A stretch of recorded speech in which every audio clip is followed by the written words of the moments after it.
So in this video, we're going to talk about the aging face, okay? Is there any solution? Can you actually slow down this process? Unfortunately, it's inevitable. Everyone is going to age, but if there's something we can do to slow it down, that would be a very good thing. Some people have accelerated aging, other people don't. A lot has to do with your environment, which I'm going to touch on, as well as the strength of your ability to recover and repair. There are certain nutrients that are really necessary in the repair of your DNA, and that relates to how fast you age. But typically what happens as we age, we start getting these horizontal and vertical lines or wrinkles on the forehead, in between the eyes. You'll notice that the skin, especially on top of the eyelids, starts becoming very, very thin, almost paper thin. You can see it on the cheeks as well. There's loss of collagen. There's a loss of elasticity. The ligaments that support the skin to the face are atrophying. They're shrinking.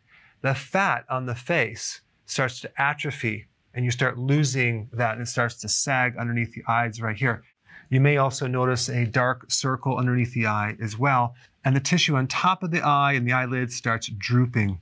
You may also notice that the fat layer underneath the cheekbones becomes atrophied, and you start sagging tissue, and so you lose your cheekbones. So you have the sagging eyebrows and the lids, dark circles, even bone loss around the face, around the jaw and the teeth. You potentially could also lose the fullness around the lips, and there's also a very thin, kind of like a sheath muscle called the platysma underneath your neck that becomes atrophied, and you get that turkey gobbler appearance. I think I'm actually starting to get that myself. But other than the wrinkles, the sagging skin, the dark circles, and that little turkey gobbler appearance, you're doing fantastic.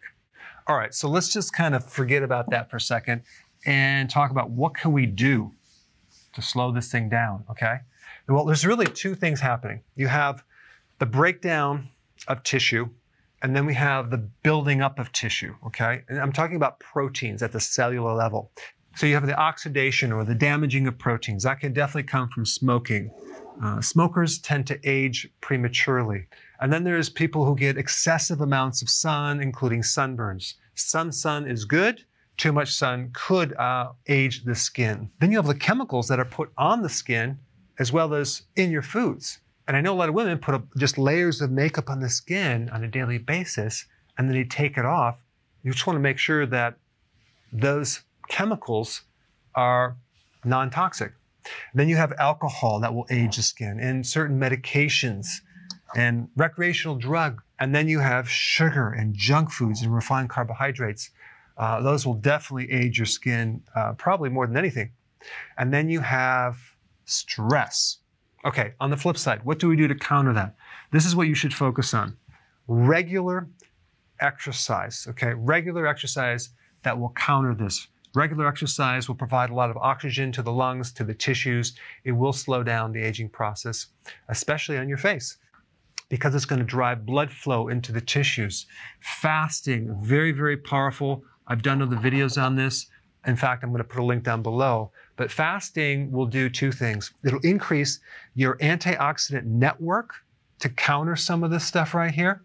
It'll also kick in and turn on certain genetic factors that help something called autophagy, recycling old damaged tissue, especially protein, and giving you new tissue. It'll increase stem cells, especially if you do periodic prolonged fasting, to actually help your body replenish old cells so you have less wrinkles. Also, fasting helps your blood sugars, and right there, that's going to actually reduce oxidation. Now, consuming antioxidant foods are a must, and that would be these things called vegetables, especially cruciferous vegetables. Now, there's other antioxidants in other foods too, like seafood and grass-fed meat and eggs as well. But here's the thing, when you talk about DNA repair and the nutrients required for DNA repair, these are the key nutrients that are essential. And I put some of the research down below. Vitamin B3, okay? Now, the way that you become deficient is by drinking a lot of alcohol or sugar, or also consuming a lot of corn will cause a deficiency of B3. Do you realize that the consumption of corn from the 70s to now has increased by 3x? That's crazy. So we need B3 for DNA repair. Also magnesium, very necessary for DNA repair. You can get magnesium from a lot of vegetables, leafy greens, things like that. Zinc, very necessary for DNA repair. Shellfish, seafood, sea kelp, oysters. Folate, very important to prevent DNA damage and protect the DNA. And this word folate comes from another word, foliage, which is vegetable. So you get folate from vegetables. And then DHA, which is an omega-3 fatty acid. It's in salmon, sardines, cod liver oil. And then you have vitamin C. Always make sure that you get it from a natural source.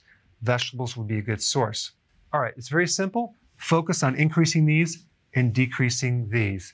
If you haven't seen my other videos on aging, check them out. I put them right here.